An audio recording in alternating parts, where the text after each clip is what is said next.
गाय और बंदर की दोस्ती का अनोखा सफर। एक छोटे से गांव में जहां हरियाली और शांति थी, एक शांत स्वभाव वाली गाय गौरी और एक चंचल बंदर मधु रहा करते थे। गौरी का स्वभाव माँ जैसा था, जबकि मधु हर किसी को हंसाने और परेशान करने में माहिर था।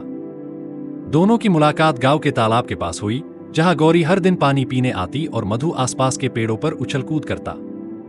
एक दिन मधु ने देखा कि गौरी की पीठ पर एक मक्खी बैठी हुई है जो उसे परेशान कर रही है।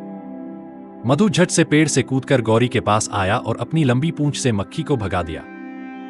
गौरी ने मधु को धन्यवाद कहा और यहीं से उनकी दोस्ती की शुरुआत हुई।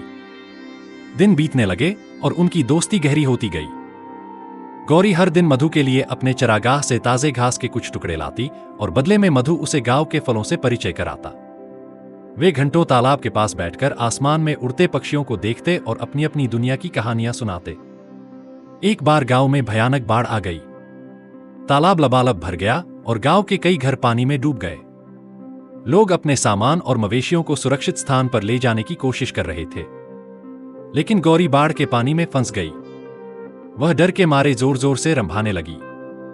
मधु ने जब अपनी दोस्त को इस हाल में देखा तो उसकी आंखों में आंसू आ गए।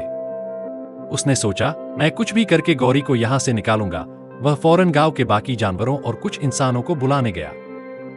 उसकी कूदफांद और चिल्लाने से लोग समझ गए कि कोई मुसीबत में है। गांव के कुछ लोग रस्सियां और बैलगाड़ी लेकर आए।